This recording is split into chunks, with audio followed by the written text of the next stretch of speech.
Hey friends, welcome back to the Business of Writing podcast from Live, Write, Publish. I'm Jocelyn, a full-time freelancer with over 20 years of experience working in media. And today we're tackling something that I think all creatives struggle with at some point. And it's something that I wish someone had talked to me about way earlier in my freelance career.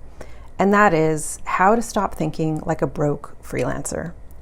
Freelance poverty thinking is a real thing. So we're going to talk about what it is, what it looks like, and some strategies to shift your mindset and use your energy more productively so you can get better clients and bigger projects. In case you want more details than we discuss here in this podcast, this episode is an extension of this week's blog post over on livewritepublish.com. It's called How to Stop Thinking Like a Broke Freelancer, which is pretty appropriate. And you'll find a link in the show description if you want to read more. So let's get into it. First of all, what the heck am I talking about when I say broke freelancer? Let's define this first. When I'm talking about poverty thinking and freelancing, I'm talking about when you're operating from a constant place of scarcity and reactivity. So you're in that sort of scramble to survive. You're not really building anything sustainable or something that you can carry on for a long period of time. And how this looks is you'll take any job, no matter how little it pays. You might not have confidence to charge more for your work, and you probably aren't saying no to low-paying gigs that you probably should be saying no to. And we've all been there. I definitely have been there, and I'm going to share an example in just a second. But here are some signs that you might be operating from a broke freelancer mindset.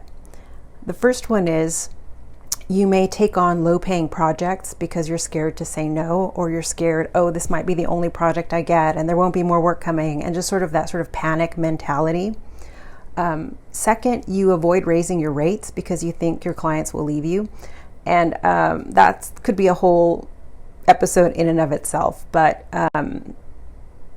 rate setting, it can be a very tricky thing because I know a lot of times people think, oh, well, the market won't support that, or, oh, I don't have enough experience to charge more.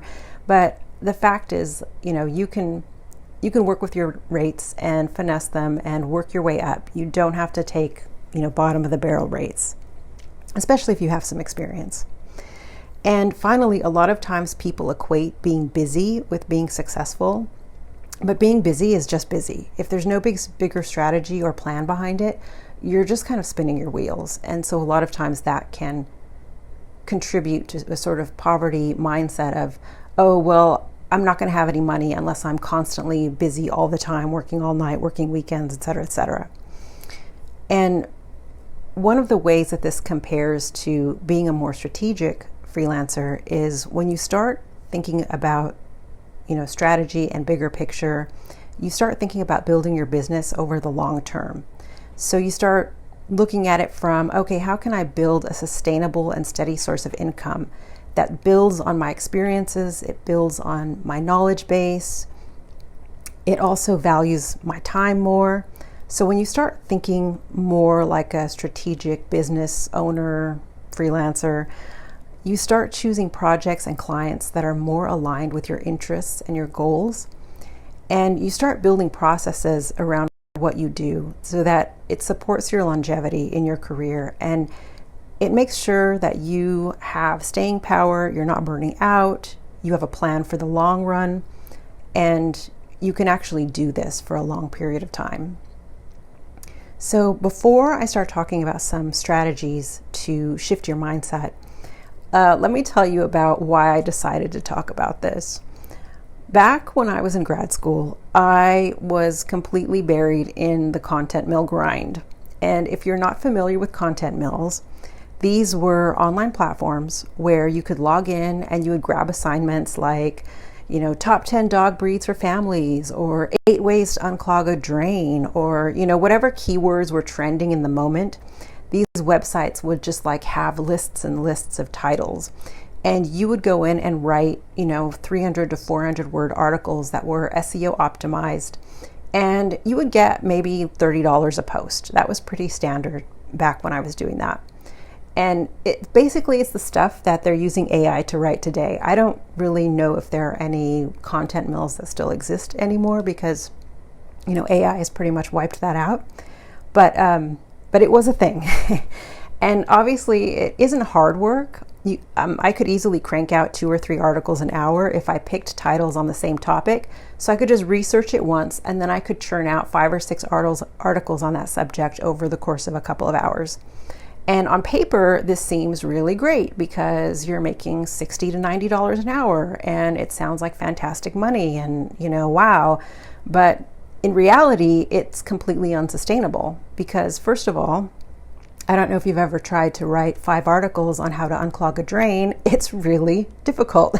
It burns you out. It's extremely soul crushing. After 2 or 3 hours, you're just done. You don't want to do it anymore. So I could only manage to knock out, even on a really great day, maybe 4 or 5 hours, of doing that, because it was just, it really got old very quickly. And even worse than that is some days you could log in and there wouldn't be any work at all. So some weeks you might make $800 and other weeks you might make $90. It just really fluctuated a lot. So it was a complete crapshoot. It was very frustrating, even though you had that illusion of, oh, I'm getting paid every week. This is great. It really wasn't great. And even worse than all of that, the absolute worst part was at that time, I really had no idea that I could be doing something else or that I could be doing better. I had no idea, what freelancing was. I knew some journalists and I had heard of stringers who, write for newspapers, but I knew obviously that there were freelance magazine writers. I'd heard of that, but I had no idea how to break into that world. I didn't know anyone who was successfully doing that. And forget about, copywriting or private client work or ghostwriting or any of those things, because I didn't know anyone who had done that and was doing that successfully. So I didn't know that was a thing. I didn't know how to get into it. I was just sort of stuck, spinning my wheels, trying to make a little extra money. And sort of my point in telling the story is that if you don't have a frame of reference for what could be different, it's really, really easy to get stuck in a sort of, broke mentality when you're freelancing and thinking like, oh, well, there's no way I can do this. There's no way I can make a living. It's so hard, So let me leave you with a couple of tips here for breaking out of that mentality. The first one is, don't assume that what you see right now is all there is. Get curious, go talk to other writers, go look on forums where writers hang out. I've got a lot of stuff on my website as well. Ask questions, look behind the curtain, see how people are actually making freelancing work. I remember midway through my grad program, I met some magazine writers, and that really helped a lot because I realized, oh, okay, people are actually doing this. It is attainable. It's something that there are steps, there are systems you can learn. You can learn how to find editors. You can learn how to pitch them. You can learn how to understand, what evergreen content is. It's a learnable system. And once you kind of get to that step, it makes everything a lot easier. So one action step that I would invite you to do if you want to do more freelancing and sort of break out of a poverty mentality and sort of try to find higher paying projects is to identify 3 types of clients that you would love to write for or work with. It could be, 3 nonprofits that you'd really love to work with, or 3 magazines you'd like to write for, or, 3 companies that you would really love to contribute some work to. Identify these places and then see what kind of writing they do, what kind of writing they need, and how you could potentially fill that need. And also, if it's a magazine, you can go and look at their writer's guidelines and you can see like, oh, okay, well, they pay X amount for, whatever kind of content.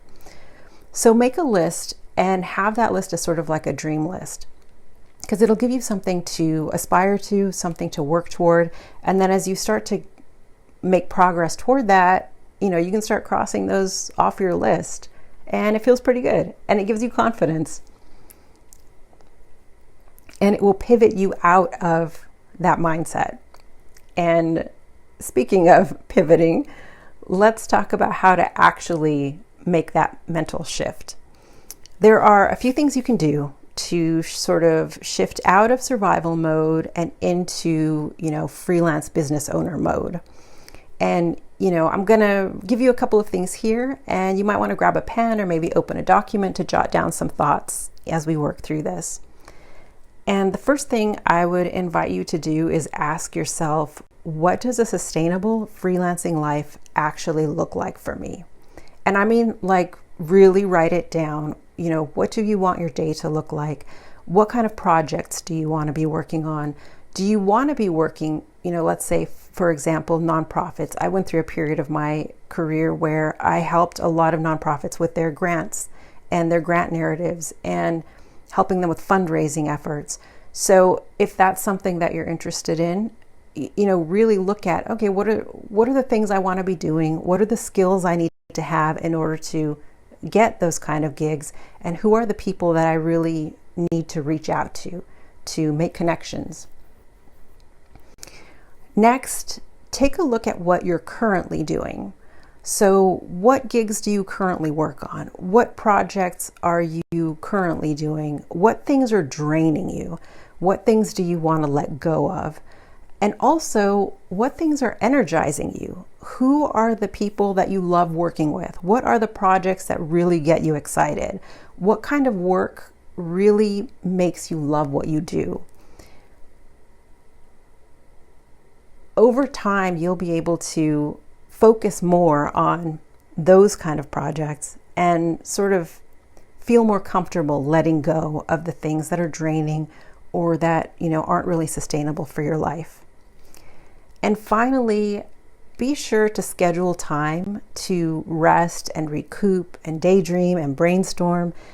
I know sometimes especially if we're freelancing, we don't always put a lot of, we don't always prioritize that, but it's really important to take time off and make sure that you're not constantly chasing projects and dollars, because rest is really important. It's not a luxury.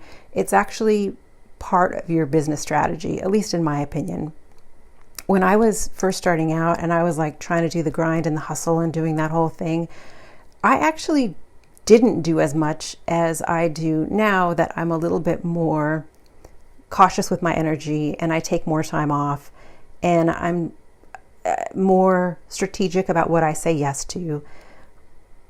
When you're in that hustle and grind and you're really just working all night, working on the weekend, 7 days a week, sometimes there is a season for doing that, but you don't have to be constantly hustling. And sometimes your best ideas and your best connections come during your downtime when you're just relaxing and maybe you're surfing the net and you find a place that you think, oh, I would really love to work with them, or, oh, that's, an interesting part of, whatever industry you're working in or writing in. That's something that you hadn't seen before. It's scheduling your downtime is just as important as scheduling in your work time. And a lot of times when we're in that sort of cycle of thinking oh my gosh, I'm going to be broke if I don't work 24/7. I have to say yes to everything. That is counterproductive. So shifting your mentality is about shifting into building something that lasts and taking your time with that. And let me give another example really quick about why it's important to calm your mind, take that time, and how that will help you build the life that you want to build. Back when I was a newspaper editor, I was working 60 hours a week. I was really stressed out. And when I finally left and went into more of the corporate copywriting world, I had a chance to really take a step back. I didn't have to work so many hours. I could relax a little bit more. But a friend of mine who was still an editor was still struggling. We had both, risen up the ranks together. We were both editors together. We spent a lot of our times complaining together about the stress, the management headaches, all the things that come with running a newsroom. So she was still in it, but I had gotten out. And she was still in that grind of managing, daily news. And it's just, if you've been in it, it can be stressful. It can be exciting, but it can also be stressful. So one day after I'd been freelancing for a while, and I was sort of already into my new rhythm and my new, sort of my new mental state. We were having lunch, and, she was talking about things, which was great. And she was really exasperated. And she said, like, I just can't take it anymore, because her personal life was suffering. She had, a lot of things going on, and it was all stuff that I could relate to, because it was the same stuff that I had going on. And I looked at her, and I wasn't, I just kind of said off the cuff, wasn't really trying to make a statement or anything. I just said, you don't have to do this. There are other careers.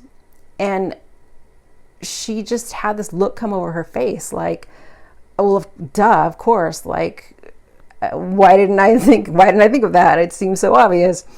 And after a second, she was like, well, yeah, I mean, I guess you're right. And she told me later that it was something just clicked with her, the way that I said it, I think. And she didn't run out and quit her job. Okay, I don't recommend that. I've been laid off, so I understand sometimes you can't help it. You're just in the situation you're in. But I never recommend that you just like quit your job just because you feel like it. But so she didn't quit right away, and neither did I when I left. We were both strategic about setting up, freelancing work and making sure that we had other opportunities lined up. But within a year, she had started freelancing full time. She had left a high stress job. She moved to a town that she had always wanted to live in, and she was like loving her life, and everything was going great, and I was super excited for her. So it is possible. I say that to say that it is possible. You can shift your mindset, even if it seems like you're in a grind. And I would leave you with these two thoughts about sort of shifting out of that poverty grind mindset. And the first is, sometimes we just need to give ourselves permission to imagine something better. So I would invite you to ask yourself if there are any ways that you're holding yourself back with a limited worldview or a limited view of what's possible. Because a lot of times we just don't see the bigger picture, and there are ways to get where we're trying to go without having to struggle so much. And second, I would invite you to ask yourself, how would you act and what would you do if you truly believed that you could thrive in a different way? And for me, when I started reframing how I thought about things and started thinking of things in a way of, what if I could thrive, running my own business and doing my own thing? What if I didn't have to rely on, the whims of whatever media company, with everything that's shifted so much? What if I could take control of my career? And once you make that shift and you start thinking like, oh, okay, I am, the CEO of my life, basically. I know a lot of people say that, and it's kind of funny, but it's true. How would I act differently? What would I do? And no matter where you're starting out today, you don't have to be trapped in a sort of like broke creative freelance mentality. And I know, before I was a newspaper editor, I worked in film. So I understand, of a lot of friends who are, actors and filmmakers and photographers and creatives, basically. And I think that a lot of times our training, we have great training in, arts and creative things, but not in, business skills or understanding that, yes, we can take a vacation once in a while and we can afford to pay for things. And, we can be strategic with our decisions, and we can think like business owners and make that shift. Even if you're just starting out, you have the capacity to, make a shift to making more strategic decisions about your career. Because in the end, it is about more than just money. It's about valuing yourself. It's about respecting your energy. And it's about creating something sustainable that you can live with long term. So if this information resonated with you and you took something from it, Please head over to liverightpublish.com. There's a full blog post with sort of more detailed information there. It's called How to Stop Thinking Like a Broke Freelancer, which I say sort of jokingly, but I think we've all been there, and we all go through that phase. So if you are in that phase now, and if you are there, no worries, no worries. You can shift into more strategic thinking and build something that is more sustainable income-wise over the long term. And if you're ready to start building a freelance business that actually supports your life, consider subscribing to Live Right Publish and stay tuned for more advice and tips. And until next time, keep writing and enjoy creating a life that you love.